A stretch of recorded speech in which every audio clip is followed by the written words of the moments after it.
देहरादून से खबर का, जहां उत्तराखंड में कैबिनेट की उप समिति ने राज्य आंदोलनकारियों के लिए क्षैतिज आरक्षण के प्रस्ताव को हरी झंडी दिखा दी है, जिसके तहत अब राज्य आंदोलनकारियों को सरकारी नौकरी में 10% क्षैतिज आरक्षण मिल सकेगा।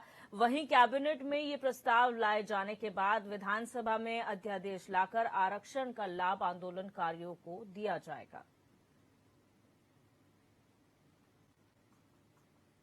प्रथम दृष्टया स्टे लेके आ गई, थोड़ी हलचल। सबसे पहले राज्य सरकार ने कैबिनेट को अपना प्रस्ताव बना के लास्ट ईयर भेजा था। उसके बाद सरकार ने विधेयक भेजा, लेकिन राजभवन से आपत्ति आई कि साहब ये अनुच्छेद 14 और 16 का इसमें उल्लंघन हो जाएगा।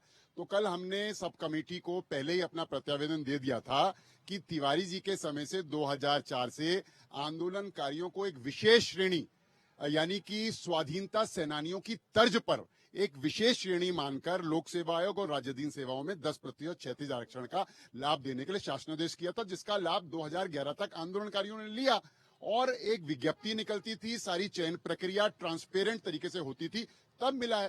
तो अब सब कमेटी ने इसकी संस्तुति कर दी है सरकार को और संभवतः जो आने वाली कैबिनेट है उसमें विधेयक पुनः उसी विधेयक को राजभवन भेजा जाएगा। हम सब कमेटी का भी आभार प्रकट करते हैं, राज्य सरकार का।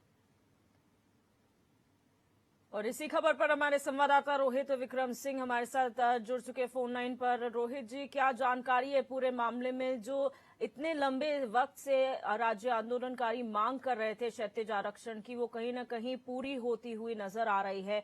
क्या कुछ फैसला लिया गया है?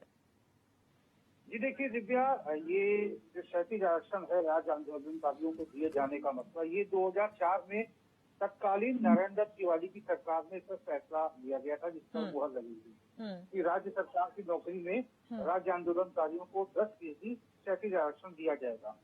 और चूंकि 2011 तक राज्य आंदोलनकारियों को उत्तराखंड की सरकारी नौकरियों में 10% क्षैतिज आरक्षण का लाभ मिल रहा था, लेकिन उसके बाद हाईकोर्ट की रोक के बाद आंदोलनकारियों को ये लाभ मिलना बंद हो गया और करीब 1 दशक से ज्यादा होने के बाद, मतलब 10 साल से अधिक समय बीत जाने के बाद, अब क्योंकि सरकार की तरफ से एक मंत्रिमंडल की उप समिति का गठन किया गया था, जिसमें कैबिनेट मंत्री सुबोध उनियाल, मंत्री चंदन राम दास और मंत्री सौरभ बहुगुणा थे। उप समिति की बैठक में बीते रोज ये निर्णय हुआ है कि आने वाले कैबिनेट की जो बैठक है, यानी कि मंत्रिमंडल की बैठक में उप समिति अपने रिपोर्ट को, एक सकारात्मक रिपोर्ट को सरकार के समक्ष रखेगी और सरकार इस प्रस्ताव पर मंजूरी लगा सकती है, प्रस्ताव पर मुहर लगा सकती है। और जब आने वाला जो सत्र होगा विधानसभा का, वहाँ पर एक अध्यादेश लाकर इस कानून को फिर से लागू किया जा सकता है, इस व्यवस्था को। तो इसको लेकर राज्य आंदोलनकारियों में खुशी है, क्योंकि राज्य आंदोलनकारियों का कहना है कि राज्य गठन में राज्य आंदोलनकारियों की महत्वपूर्ण भूमिका रही है, लिहाजा पूर्व में सरकार द्वारा लिए गए निर्णय को कोर्ट द्वारा नहीं रोका जाना चाहिए, लेकिन फिलहाल सरकार अगर ऐसा करने जा रही है तो राज्य आंदोलनकारी उसका स्वागत करने जा रहे हैं। जी रोहित जी, पैरामीटर्स की बात की जाए तो क्या पूरा प्रोसीजर रहेगा? किन पैरामीटर्स पर ये जो क्षैतिज आरक्षण है वो मिलेगा? क्या जानना चाहेंगे उस प्रोसीजर के बारे में? देखिए दिव्या, राज्य आंदोलनकारियों का एक पैमाना जो है राज्य सरकार ने तय किया था, जिस पैमाने के अंतर्गत राज्य आंदोलन में प्रतिभाग करने वाले समूचे जो आंदोलनकारी रहे हो, जिन्होंने लाठी डंडे खाए हो या फिर जिन्होंने प्रताड़ना सही हो या फिर जो जेल गए हो, इन सभी को कैटेगरी वाइज जो है राज्य सरकार ने बांटा था, इनको डिवाइड किया था और उसी के तहत इस व्यवस्था को लागू किया जाएगा। जिन जिन लोगों को राज्य आंदोलनकारियों का तबका दिया गया है, तमका दिया गया है, जिन्हें राज्य सरकार राज्य आंदोलनकारी बुलाती है या जिन्हें प्रमाण पत्र दिया गया है राज्य आंदोलन में प्रतिभाग करने के लिए, उन तमाम राज्य आंदोलनकारियों को इसमें शामिल किया गया है। और ये व्यवस्था जब लागू हो जाएगी तो इन समूचे राज्य आंदोलनकारियों को सरकारी नौकरी में 10% का मिलना सुनिश्चित सरकार करेगी। जी, एक और बात रोहित जी, ये चिंता भी व्यक्त की जा रही थी क्योंकि बहुत पुराने आंदोलनकारी, राज्य आंदोलनकारी ऐसे भी होंगे जिनके पास वो सर्टिफिकेट नहीं होने की संभावना भी है, तो ऐसे में क्या प्रूफ होगा उनके पास कि वो राज्य आंदोलनकारी या उनके आश्रित हैं? लेकिन ये सरकारी जो दस्तावेज हैं, सरकारी दस्तावेजों में तमाम राज्य आंदोलनकारियों के नाम मेंशन हैं, जैसे कि हम सरकारी व्यवस्था के अंतर्गत ड्राइविंग लाइसेंस या अन्य कोई प्रमाण पत्र बनवाते हैं, यदि वो गायब हो जाता है तो वो तमाम कागजात फिर से निकल आते हैं। इसी प्रकार से व्यवस्था के अंतर्गत यदि उनका प्रमाण पत्र या फिर अन्य चीजें जो है गायब हो चुकी हैं, लुप्त हो चुकी हैं, तो संबंधित विभाग से वो अपना उसकी प्रति निकाल सकते हैं, क्योंकि सरकार के पास समूचे राज्य आंदोलनकारियों का खाता सुनिश्चित है। यहाँ पर सबका मेंशन है, कब कौन जेल गया, कब किसके साथ क्या हादसा हुआ, किसने क्या अपना प्रतिभाग किया राज्य आंदोलन में। तो तमाम मसलों को लेकर राज्य सरकार ने अपना खाता जो है तैयार किया हुआ है। यदि किसी के पास व्यवस्थाएं जो नहीं है कि प्रमाण पत्र दिखा सके, तो संबंधित विभाग से अपना प्रमाण पत्र निकलवा सकता है। जी रोहित जी, बहुत शुक्रिया हमारे साथ जुड़ने के लिए और जानकारी साझा करने के लिए। सचिन गुप्ता जी, बीजेपी प्रवक्ता, हमारे साथ फोन लाइन पर जुड़ चुके हैं। सचिन जी, ये जो फैसला लिया गया है, आखिरकार राज्य आंदोलनकारियों की मांगे जो है वो पूरी हुई हैं, 10% आरक्षण जो है वो देने की बात कही गई है, कैसे देख रहे हैं आप इसे?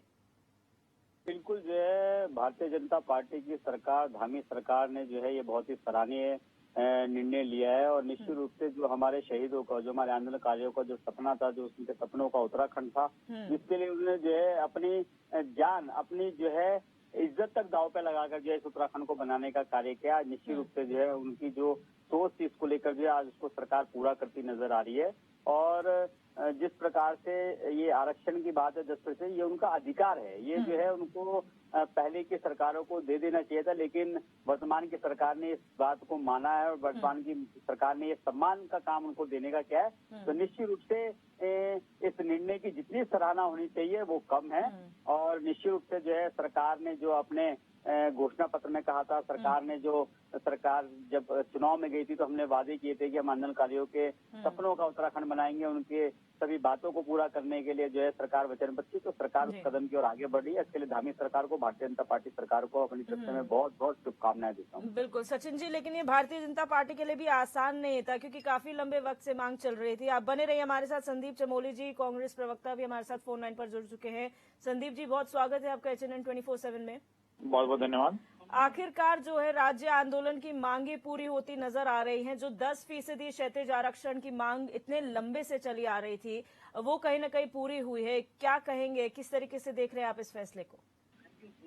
सबसे पहले तो इस राज्य को बनाने के लिए जो सबसे ज्यादा जिन लोगों ने अपना सब कुछ निछावर किया और मातृशक्ति अग्रणी रही, अगर उस राज्य में भी इतना लंबा समय राज्य आंदोलनकारियों को अपने हक के लिए लेना पड़ रहा है, तो ये हम सबके लिए दुर्भाग्य की बात है। राज्य सरकार पिछले 6 वर्षों से तो इस राज्य में भाजपा की सरकार है, तो इन 6 वर्षों से लगातार जब ये मांग जब सड़कों पे ये मुखर थे, और ये मांग जायज थी, क्योंकि इन लोगों ने राज्य को बनाने का सपना साकार करने में अपना सब कुछ निछावर किया। इतनी शहादतों के बाद हमें राज्य मिला है। राज्य सरकार को अविलंब देरी करते हुए राज्य आंदोलनकारियों को जो आरक्षण है और भी जो इनकी मांगे हैं, जो इनको मिलने वाला जो पेंशन है वो बढ़ाई जाए, जो मासिक इन्हें मिलती है वो बढ़ाई जाए, इन्हें आने जाने वाले जो हमारे राज्य का वाहन है उनमें छूट दी जाए, अन्य तरीके की जितनी भी मांगे राज्य आंदोलनकारियों को तत्काल प्रभाव से सरकार को उन्हें मानना चाहिए। और कांग्रेस पार्टी हमेशा इसके हक में रही है। तो यानी कि संदीप जी, आप ये कह रहे हैं कि कांग्रेस समर्थन करती है सरकार के इस फैसले का, और आप चाहते हैं कि जल्द से जल्द ये अमल में आए, यही आप कह रहे हैं। बहुत शुक्रिया आप जी, बहुत शुक्रिया आप दोनों का हमारे साथ जुड़ने के लिए और अपनी बात रखने के लिए। और इसी के साथ न्यूज